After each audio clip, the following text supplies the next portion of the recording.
अस्सलाम वालेकुम students, welcome to CS learning. आज हम अपना CS 302 digital logic and design का लेक्चर नंबर 13 स्टार्ट करते हैं। आई होप कि आपको लास्ट लेक्चर अच्छे से समझ में आया होगा। अब आते हैं हम अपनी स्लाइड्स की तरफ। आज हमारा लेक्चर नंबर 13 है। लास्ट लेक्चर में हमने देखा था कि फंक्शंस जो हैं वो मल्टीपल आउटपुट के कंपैरेटर सर्किट देखा था और क्वीन MC+ की मेथड को हमने स्टार्ट किया था। उसके अलावा हमने थोड़ा सा सर्किट भी देखे थे और प्राइम नंबर की चेकलिस्ट के। अब आते हैं हम अपने पिछले टॉपिक को ही लेके थोड़ा सा आगे चलेंगे। अब इस टेबल के अंदर हमें क्या दिया गया है। इस टेबल में हमें ऑड प्राइम नंबर दिया गया है और ये टेबल नंबर 1 है। इसके अंदर हमारे पास मिन टर्म्स की लिस्ट हमें दी गई है और आगे हमने ये 3 ऑब्जेक्ट लिए हैं, 4 ऑब्जेक्ट लिए हैं ABCDE के। अब जो मिन टर्म 1 है वो उसमें 1 की वैल्यू है। ये मैंने आपको बाइनरी नंबर लेना सिखाया था लास्ट लेक्चर में कि हम किस तरह से बाइनरी नंबर लेते हैं। 1 का 1 ही रहेगा, उसके बाद 3 का पहली 2 होंगी तो बनेगा। मीन इधर हमारे पास 1 होता है, फिर 2, 4, 8, 16, इसी तरह नेक्स्ट है जाता है 32, 64, ये नेक्स्ट चलता जाता है। इसके हिसाब से हमने अपना ये बाइनरी नंबर्स जो हैं वो यहाँ पे लिए हुए हैं।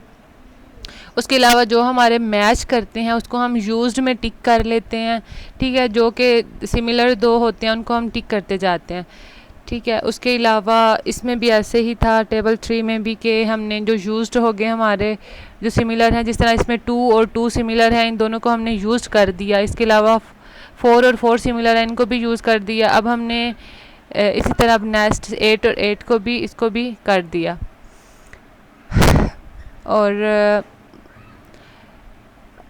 और प्राइम नंबर्स इसके अंदर भी हमने अब क्या करना है, इसमें हमारे पास मिन टर्म्स दिए गए हैं और वेरिएबल हमने यहाँ पे रिमूव्ड करवा दिए हैं। और फिर लास्ट हमारा ये होता था कि हमने सर्कल कर देना होता था। जो सिमिलर एक जैसे होते थे उनको सर्कल करते थे। इसमें भी 1 है, इसमें भी 1 है, इसको सर्कल किया। और अब हम देखते हैं कि कम्बिनेशनल लॉजिक सर्किट क्या होते हैं। आज हमारा मेन टॉपिक जो है वो लॉजिक सर्किट्स के ऊपर ही है। ये तो लास्ट लेक्चर का था जो थोड़ा सा हमने रिव्यू किया। तो इम्प्लीमेंटेशन हम देखेंगे सोप की यूजिंग एंड और गेट को यूज़ करते हुए, और पोस की देखेंगे और एंड गेट को यूज़ करते हुए। अब सोप जो है वो हमने अच्छे से लास्ट लेक्चर में देखा हुआ है, पोस का भी देखा हुआ है, सम ऑफ प्रोडक्ट फॉर्म और product of sum form. Sum of product form में एंड और आर गेट की कम्बिनेशन से, और पोस में पहले और आता है और फिर एंड गेट आता है। तो हम आते हैं अपने सर्किट की तरफ। सबसे पहले हमारे पास सोप है। सोप के अंदर हमने बोला है एंड और आर गेट का कम्बिनेशन है। तो इसमें हमारे पास जो है वो एंड गेट का लेवल दिया हुआ है, ठीक है। और उसके बाद हमें और गेट नेक्स्ट दिया हुआ है। इसमें हमने 3 एंड गेट लगाए, आगे आर और पीछे ये नॉट गेट हमें बताने के लिए कि नॉट गेट इस तरह से है। अब ये तो बाय डिफ़ॉल्ट रहेंगे दोनों में जो नॉट गेट है। अब सोप के अंदर पहले आर गेट आएगा और बाद में एक ही एंड गेट रहेगा। अब नेक्स्ट हम इनका जो है वो डिज़ाइन इम्प्लीमेंटेशन देखते हैं। Design and implementation of digital circuits. तो इसमें फंक्शन टेबल होते हैं, सिंप्लीफिकेशन ऑफ एक्सप्रेशन को और उनकी इम्प्लीमेंटेशन देखते हैं। अब इसमें एडजेसेंट 1 डिटेक्टर सर्किट में क्या होता है, इसमें हम लोग सोप का इम्प्लीमेंटेशन देखेंगे, ठीक है। उसके अलावा इसको सिंप्लीफाई करेंगे और फिर इसको नैंड गेट के ज़रिए इम्प्लीमेंट करेंगे। अब नेक्स्ट आते हैं इसके टेबल की तरफ कि इसका टेबल किस तरह से बना हुआ है। एडजेसेंट 1 डिटेक्टर फंक्शंस को इसका 2 जो हैं वो बने हुए 2 पार्टीशन की हुई हैं, जिसमें ए जो है वो सारे ज़ीरोज़ हैं। फिर इधर ए मीन ये टेबल जो है वो एक लाइन में बन सकता था, लेकिन जगह की कमी की वजह से ये पहले ज़ीरो सारी हैं, फिर ये सारी 1 जिसके साथ ही आ रही हैं। तो अच्छा, पहले ये टेबल इतना है, उसके बाद ये नीचे वाला इसका पोर्शन है। टेबल ये एक ही है। तो इसमें जो है वो आउटपुट एफ़ में हमें नज़र आ रही है, सारे ज़ीरोज़ के इक्वल हैं। एडजेसेंट 1 का हमने लेना है, तो इसमें जो है अगर डी के अंदर या BC के अंदर 1 होगा तो उसको हम नहीं लेंगे। अगर 2 1 होंगे जो साथ साथ एडजेसेंट होंगे तो हम इधर 1 टिक करेंगे। ये दोनों एडजेसेंट हैं, इसको हमने 1 पे टिक किया।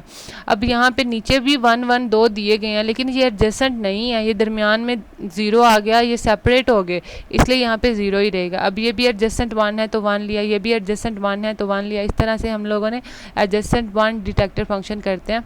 अब सोप की इम्प्लीमेंटेशन हमने देखा कि पहले हम एंड गेट को लेते हैं, फिर हम और गेट को लेते हैं। एंड गेट जितने भी ले लें आपकी अपनी चॉइस है, और नॉट गेट पीछे से आ रहे हुए होते हैं। आगे हमारे पास एक सर्किट में ही और गेट आता है। अब नेक्स्ट नैंड बेस्ड इम्प्लीमेंटेशन हम करना चाहें। अब नैंड गेट किस तरह से बनता है, एंड और नॉट गेट के कम्बिनेशन से हमारे पास नैंड गेट बनता है। इसमें हम क्या करते हैं कि एंड गेट के आगे हम एक छोटा सा बबल लगाते हैं, जिससे हमें पता चलता है कि ये नैंड गेट है। अब ये नैंड गेट है और ये हमारे पास 3 नैंड गेट आ रहे हैं, तो ये तीनों और गेट के साथ मिल रहे हैं, तो इसको फिर वो नॉर गेट बना देंगे। इसी तरह हम इनको इस तरह से भी लिख सकते हैं, इस सर्किट को इस तरह भी बना सकते हैं, या फिर इस तरह से भी बना सकते हैं, नीचे दिया गया है। इन दोनों को जिस तरह से आपकी चॉइस है, या इस तरह से बना लें या इस तरह से बना लें। अब next adjacent one detector circuit में क्या है, पोस्ट की इम्प्लीमेंटेशन की है हमने, ठीक है। ये जो एडजेसेंट था, इसके अंदर हमने पोस्ट की इम्प्लीमेंटेशन की है, और सिंप्लीफाई इम्प्लीमेंटेशन इसमें होती है, और इसमें हम नॉर गेट को यूज़ करते हैं। अब इसको देखते हैं। पोस्ट के अंदर हम क्या करते हैं, हम पहले और गेट को लेते हैं और फिर हम लोग एंड गेट को लेते हैं, और इसका भी सिंप्लीफिकेशन एक्सप्रेशन इस तरह से बनती है पोस्ट की। ये तो हमने बड़ा इसको डिटेल में जाके इस टॉपिक को समझा हुआ है, ये जो टॉपिक है, और किस तरह से ये टेबल बनता है और क्या इसमें होता है। अब नेक्स्ट जो है वो पोस्ट का हम सर्किट देखते हैं। इसमें हम लोग पहले और लेते हैं और फिर इसको एंड के साथ जो है अटैच करते हैं। अब पोस्ट की बात करें तो इसमें हमारे पास नॉर गेट होगा। सोप के अंदर हमारे पास नैंड गेट था, क्योंकि वो एंड के ऊपर बेस करता था। लेकिन अगर हम पोस्ट की बात करें तो ये और के ऊपर बेस करता है, तो इसमें हम नैंड गेट बनाएंगे। अब इसमें बस डिफरेंस यही है गेट्स का, इसमें पहले और गेट है फिर एंड गेट इसमें अटैच होता है, बल्कि ये नॉर गेट है। इसके साथ ये नॉट बबल साइन लगा हुआ है। इसको यहाँ पे इस तरह से बना लें या इस तरह से बना लें, सेम पोस्ट की सोप की तरह ही है ये पोस्ट का भी। उसके बाद हमारे पास जो ऑपरेशंस हैं सर्किट्स के, वो प्रेजेंट करते हैं टाइमिंग डायग्राम को। जो टाइमिंग डायग्राम होती हैं वो 8 टाइम इंटरवल होता है, और हर इंटरवल जो है वो एक नया इनपुट हमें शो करता है। और अगर हम पोस्ट के सर्किट को सिंप्लीफाई करें तो वो कहते हैं इस तरह से करते हैं। हम 3 सर्किट लेते हैं, इसको एंड के साथ हमने बनाया। ये लास्ट सर्किट ही दोबारा से आ रहा है, और ये उसने इसका ऑपरेशनल सर्किट बना के दिया हुआ, जिसमें हमारे पास जो है वो ए जो बिल्कुल सीधा जा रहा है, बी के अंदर 2 कर्व्स आती हैं, सी के अंदर 3 कर्व्स, और डी के अंदर उतनी ही छोटी छोटी कर्व्स बनती जाती हैं। अब एक्टिव लो और एक्टिव हाई इनपुट्स आउटपुट क्या होते हैं। कहते हैं active output state represent by 0 और 1। एक्टिव स्टेट जो है आउटपुट की वो 0 से शो की जाती है, और इनपुट स्टेट भी 10 से। और जो बबल जो आउटपुट शो कर रहे होते हैं एक्टिव लो आउटपुट पे, और कुछ बबल्स ऐसे इनपुट जो शो कर रहे हुए होते हैं वो एक्टिव लो इनपुट पे, वो सिमिलर हैं दोनों के लिए। अब एक्टिव हाई इनपुट्स और आउटपुट किस तरह से हैं, ये हमारे पास एंड गेट बना हुआ है, ये और है, ये नैंड है, और ये नॉर गेट है। एंड गेट के अंदर हमारे पास एक्टिव हाई इनपुट होते हैं, और उसका रिज़ल्ट में हमें एक्टिव जो है वो इनपुट एक्टिव हाई होते हैं, और हमें फिर आउटपुट भी एक्टिव जो है वो हाई ही मिलता है।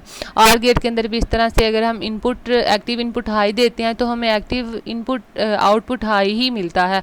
लेकिन नैंड में क्या होता है कि अगर हम हाई इनपुट इसको देते हैं तो ये हमें लो आउटपुट देगा। नॉर के अंदर भी इसको हाई इनपुट देते हैं और ये हमें एक्टिव लो आउटपुट ही देगा। अब इसमें क्या है कि active high inputs and outputs, इसमें एंड गेट लगा हुआ है। एंड ये तो सिंपल है ना, ये सिंपल है एंड और आर गेट, तो ये हमें एक्टिव हाई इनपुट और आउटपुट्स ही देंगे। इसमें अब क्या 1 2 3 हमने एक्टिव इनको इनपुट दिया, और रिज़ल्ट में इन्होंने हमें एक्टिव हाई जो है वो आउटपुट दे दिया। अब ये इसका ऑपरेशन सर्किट बना के दिया हुआ है। ऑड पैरिटी जनरेटर सर्किट के अंदर कहता है कि इसमें हम लोग 4 बिट डाटा जो है उसका सर्किट चेक करते हैं, और इसमें एक ऑड नंबर जो है वो निकालते हैं। इसमें क्या करते हैं कि हम लोग डाटा को पैरिटी बिट ऐड करते हैं और उसको ऑड नंबर बनाते हैं। अगर हमारे पास इवन नंबर दिए गए हैं 2 4 8 6, ठीक है, तो हम क्या करते हैं उसमें एक नंबर ऐड कर देंगे। अगर हमें 2 दिया गया उसमें हम एक नंबर ऐड करेंगे तो वो 3 हो जाएगा, ऑड नंबर बन जाएगा। इस तरह से हम इनके साथ काम करते हैं। आज का लेक्चर कोई इतना मुश्किल नहीं था, सारा पिछले जो पॉइंट्स थे सारे गेट्स वाले वही नेक्स्ट आ रहे थे। पिछले ही एक तो हमने हाफ लेक्चर में तो हमने पिछला टॉपिक डिस्कस किया एमसीक्यूएस की मेथड, और उससे हाफ में हमने पोस और सोप का कुछ देखा और कुछ उनके सर्किट्स बना के देखे, एक्टिव हाई इनपुट और एक्टिव लो इनपुट हमने देखे। ये सारे लास्ट लेक्चर से ही रिलेटेड थे। और बाकी थैंक्स फॉर वॉचिंग, दुआ में याद रखें। अल्लाह हाफिज़।